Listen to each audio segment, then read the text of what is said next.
Alright, so I'm making this video to talk about the changes that have happened in my life, from the good to the bad. Old me used to make some really bad decisions, to the point to where I drove myself crazy because I decided to partake in stuff that I now view as ignorance. Burned a lot of bridges, pushed a lot of people away, and to the people I hurt for the year or so before I left Georgia, I'm sorry. But I lost my mind, and now I realize I was just in the process of waking up. Now that I've woken up, the way life has changed is I now value life. I appreciate all that I have. Is it exactly where I viewed my life at this point? No. But I appreciate it. I accept what I have, which for all the goals that I want to accomplish for the future, they're just bonuses. They're just pluses. I'm now happier than I've ever been in my life because I finally woke up and listened to everything my grandparents were saying, my parents were saying, and what all the elders in my life were saying, the stuff I wanted to ignore, the stuff I wanted to fight. And I'm making these videos now because of the support of others that are encouraging me to be myself, to speak my mind, something I've never felt I could do. So for all the people out there that feel lost, feel like they're not accepted, look at yourself and ask yourself, are you really truly being yourself?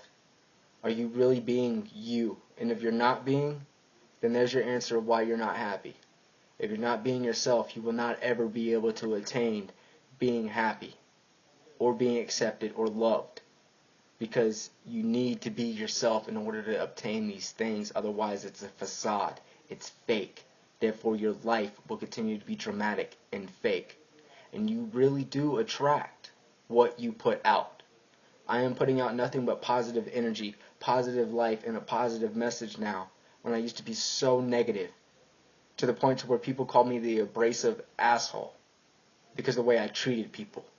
And now looking back on it, I am ashamed of the way my actions, ashamed of the things I did. But now life is good. I have a best friend who I can be myself with, I can cut up with. I have other people coming into my life that are positive because I chose to make that decision. And now I finally met someone through fate. My best friend's girl saw that I was like her best friend and decided to introduce me to her.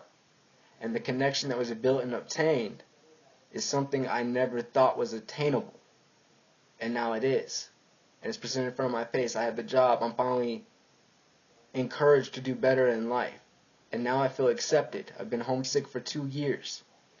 Now I'm no longer homesick because of the connection I found with the people who I'm surrounded with.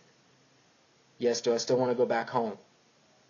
But yet now I'm finding what it's saying, what it says, home is where the heart is. It is not a matter of what state you're in, what your living conditions are. It is simply your mind frame. If you can correct your mind frame, create positivity around you, and who you decide to surround yourself with, life gets better. The pieces fall together, and you don't have to feel lost anymore. Just give up on what people tell you you should be and follow your heart, and you will be fine without any difficulties. Listen to all the great messengers. Don't focus on one religious belief. Focus on the philosophy of all the great teachers, from Emmanuel, or for those that don't know, that's Jesus. And for some of you, choose to Muhammad, and my personal favorite, Gautama Buddha. Those are the people I follow. Their message are great. They're amazing. But don't fall into the man-made interpretations. Follow the life of peace that they laid down for every last living being. And life will make itself into a lovely, wonderful existence of transcendence to another being of existence that you did not even know was in you. And don't be afraid to show it. If someone knocks it down or beats you down for it, get them out of your life. And it's not turning your back on anyone. It's choosing who you want to be and making sure you can stay that person without sacrificing your own happiness for the ignorance and lack of understanding for true love, happiness, and peace. And in the sense for the ravers, the plur. Straight up.